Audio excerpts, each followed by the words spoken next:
ಗುತ್ತಿಗೆದಾರ ಸಚಿನ್ ಆತ್ಮಹತ್ಯೆ ಪ್ರಕರಣಕ್ಕೆ ಸಂಬಂಧಿಸಿದಂತೆ ಸಚಿವ ಪ್ರಿಯಾಂಕ್ ಖರ್ಗೆ ಅವರು ರಾಜೀನಾಮೆ ನೀಡುವ ಪ್ರಶ್ನೆ ಉದ್ಭವಿಸುವುದಿಲ್ಲ. ಇದು ರಾಜಕೀಯ ದ್ವೇಷದಿಂದ ಮಾಡಿರುವ ಆರೋಪ ಎಂದು ಮುಖ್ಯಮಂತ್ರಿ ಸಿದ್ದರಾಮಯ್ಯ ತಿಳಿಸಿದರು. ಅವರು ಇಂದು ವಿಧಾನಸೌಧದಲ್ಲಿ ಮಾಧ್ಯಮದವರೊಂದಿಗೆ ಮಾತನಾಡಿದರು. ಗುತ್ತಿಗೆದಾರ ಸಚಿನ್ ಆತ್ಮಹತ್ಯೆ ಪ್ರಕರಣಕ್ಕೆ ಸಂಬಂಧಿಸಿದಂತೆ ಸಚಿವ ಪ್ರಿಯಾಂಕ್ ಖರ್ಗೆ ಅವರು ರಾಜೀನಾಮೆ ನೀಡಬೇಕೆಂಬ ಪ್ರತಿಪಕ್ಷಗಳ ಒತ್ತಾಯ ಮಾಡುತ್ತಿರುವ ಬಗ್ಗೆ ಪ್ರತಿಕ್ರಿಯೆ ನೀಡಿ, ಆತ್ಮಹತ್ಯೆ ಮಾಡಿಕೊಂಡಿರುವ ಬೀದರ್ನ ಗುತ್ತಿಗೆದಾರನ ಡೆತ್ ನೋಟ್ನಲ್ಲಿ ಸಚಿವ ಪ್ರಿಯಾಂಕ್ ಖರ್ಗೆ ಅವರ ಹೆಸರಿರುವುದಿಲ್ಲ. ಈ ಪ್ರಕರಣದಲ್ಲಿ ಅವರ ಪಾತ್ರವಾಗಲಿ ಸಾಕ್ಷ್ಯವಾಗಲಿ ಇಲ್ಲ. ಆದ್ದರಿಂದ ರಾಜೀನಾಮೆ ಕೊಡುವ ಪ್ರಶ್ನೆ ಉದ್ಭವಿಸುವುದಿಲ್ಲ. ಆದಾಗ್ಯೂ ಯಾವುದೇ ವಿಚಾರಣೆ ತಾನು ಸಿದ್ಧವಿರುವುದಾಗಿ ಸಚಿವರು ತಿಳಿಸಿದ್ದಾರೆ. ಆದರೆ ಇಂತಹದೇ ಪ್ರಕರಣದಲ್ಲಿ ಹಿಂದೆ ಬಿಜೆಪಿಯ ಕೆಎಸ್ ಈಶ್ವರಪ್ಪ ಅವರ ಹೆಸರನ್ನು ಡೆತ್ ನೋಟ್ನಲ್ಲಿ ಬರೆಯಲಾಗಿತ್ತು. ಪ್ರಕರಣದ ಸಂಬಂಧ ದಾಖಲಾಗಿರುವ ದೂರಿನ ತನಿಖೆಯನ್ನ ಸಿಐಡಿಗೆ ವಹಿಸಲಾಗಿದ್ದು, ವರದಿ ಬಂದ ನಂತರ ಸೂಕ್ತ ಕ್ರಮ ಕೈಗೊಳ್ಳಲಾಗುವುದು. ಇದು ರಾಜಕೀಯ ದ್ವೇಷದಿಂದ ಮಾಡಿರುವ ಆರೋಪ ಎಂದು ತಿಳಿಸಿದರು. 2025ನೇ ವರ್ಷಕ್ಕೆ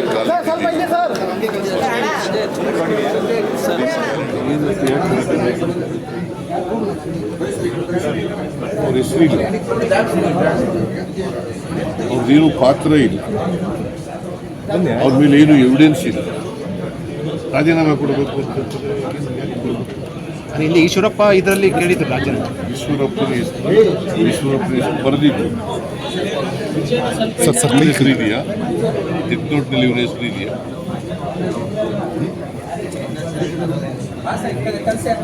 ಪ್ರಿಯಾಂಕರ್ಗೆ ಹೆಸರು ಎಲ್ಲೂ ಕೂಡ ಇಲ್ಲ.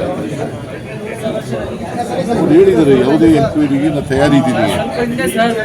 ನಾವು ಈಗ ಅವ್ರ ಮೇಲೆ ಕಂಪ್ಲೇಂಟ್ ಕೊಡ್ತಿದ್ದಾರೆ. ಕಂಪ್ಲೇಂಟ್ ಡಿ ಸಿ ಮಾಡ್ತಾರೆ, ಸಿಒಡಿ ವರದಿ ಕೊಡಲಿ. ವರದಿ ಕೊಟ್ಟ ಮೇಲೆ ಪ್ರಿಯಾಂಕರ್ಗೆ ತಪ್ಪು ಮಾಡಿದ್ದಾನೆ ಅಂತ ಗೊತ್ತಾಗಬೇಕಲ್ಲ. ಈಗ as it is, there is no evidence, there is no document, there is no mention of his name. BJP demanding hand over to CBI. Sir ಅಂದಾಜಲ್ಲಿ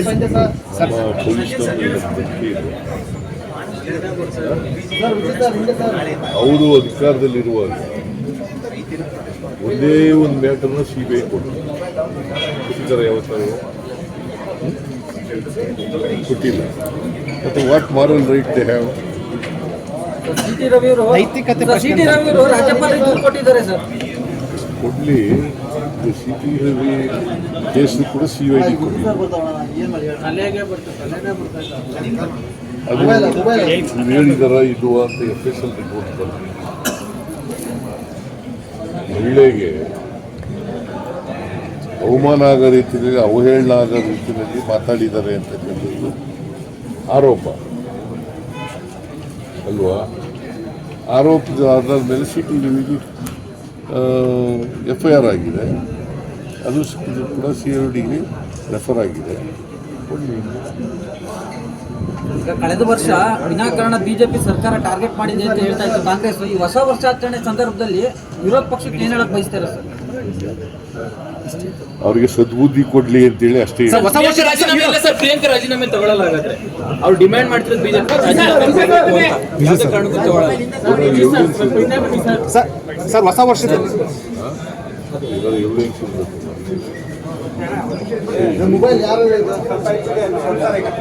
ಏನು ಎವಿಡೆನ್ಸ್ ನೋಟಲ್ಲ ಅವ್ರ